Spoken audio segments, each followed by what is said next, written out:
It's time for the Waiver Wire, presented by YouTube TV. Michael and Florio put together his list of Waiver Wire targets. Take us through them.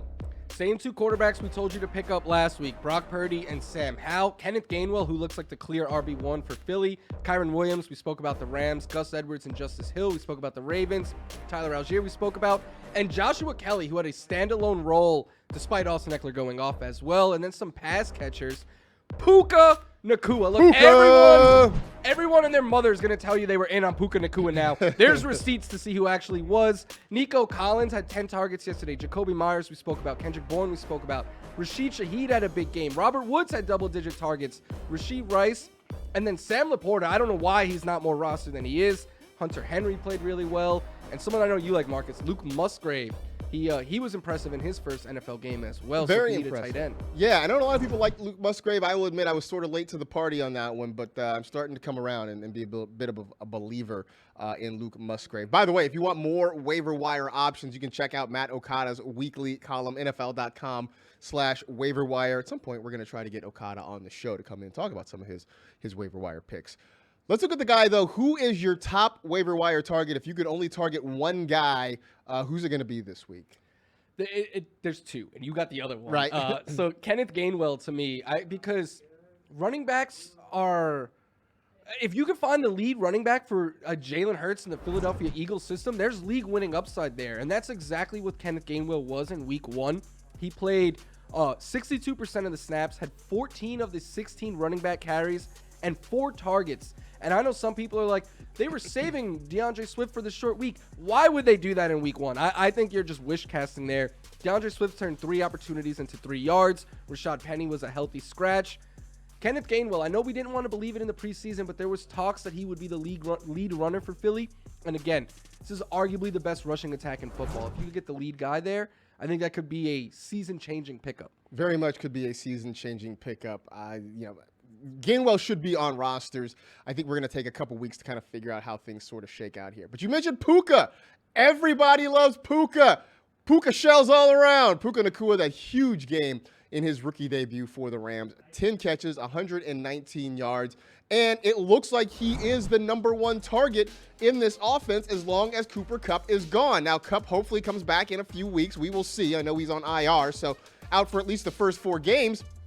But even when Cooper Kupp comes back, the thought is that Puka Ngata can play that Robert Woods role, even wearing Woods' old number. Got that number 17 on his back. But we saw on Sunday that he is a guy who can earn targets and obviously has Matthew Stafford's trust right from the get-go. I will say this. I liked Puka Ngata enough to draft him late in a few places. I did not believe he was going to get enough targets for me to start him. Now I'm starting to buy in, although next week it is the 49ers defense, which is scary hours. I think your approach was exactly the right call, though, because, yeah, he 5th round rookie. I was very big on Puka Ngata, but even I was like, you're not going to start this kid in his first game. We need to see it first, but if you drafted him, be happy he's on your roster. Absolutely be happy he's on your roster because you're one step ahead of everybody else in your league who might now be scouring to try to get Puka Ngata. If you're looking for a deep waiver wire target, who do you like?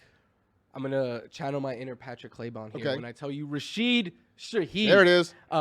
He was another receiver that I liked as a late-round target, and a big part of it was because of Patrick, everything he was saying on him last year.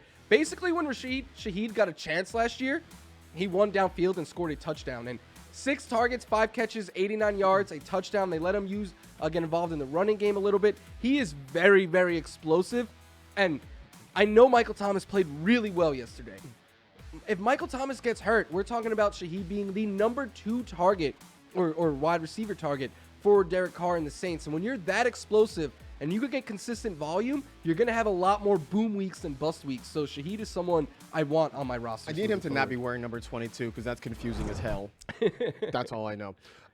You saw on the list there at the tight end position, Luke Musgrave, the rookie tight end for the Green Bay Packers. And he had himself quite a nice day. 4 targets, 3 catches, 50 yards. Yes, I know you look at it at 8 fantasy points. You're like, really? But it's a tight end. The bar is not very high for what makes a successful tight end weekend. This is going to be an interesting year because we've got rookie tight ends who are making an impact already. We saw Sam Laporta do it on Thursday night. Luke Musgrave is a guy who can be an impact player in a Packer passing game that, while it looked good on Sunday, doesn't have a lot of set roles. Christian Watson was hurt. He'll be back at some point. But where are the targets going to be distributed amongst Watson, Aaron Jones, Jaden Reed, Romeo Dobbs? There is an opportunity for Musgrave to step in and really be a part of this game. We saw it on Sunday against the Chicago Bears. I think it happens regularly during the year. And if you're somebody who streams tight ends, Luke Musgrave should definitely be on your list. So if you're adding somebody, chances are you got to say goodbye to somebody. Who are you dropping this week? It pains me to say because I thought he was a big sleeper. I thought he brought league-winning upside. It's Rashad Penny. I'm not ready to drop DeAndre Swift yet, but he is on the chopping block. But Rashad Penny was a healthy scratch. They activated Boston Scott over him. We had seen in the preseason that he was running well into the preseason games, even after the starters got cut, so much so that we thought he maybe was on the roster bubble. As much as I like Penny as a talent, there is zero reason to have him on your roster right now. I'd cut him for Gainwell. I'd cut him for any of the names that we have spoke about in this segment. You can't hold a guy who's not even active. So as maybe he could be a late season thing, but I'm not going to hold a guy in hopes that these other running backs get hurt. And then it would probably take more than one injury, too, to see Penny be the lead back there. So to That me, was the thing.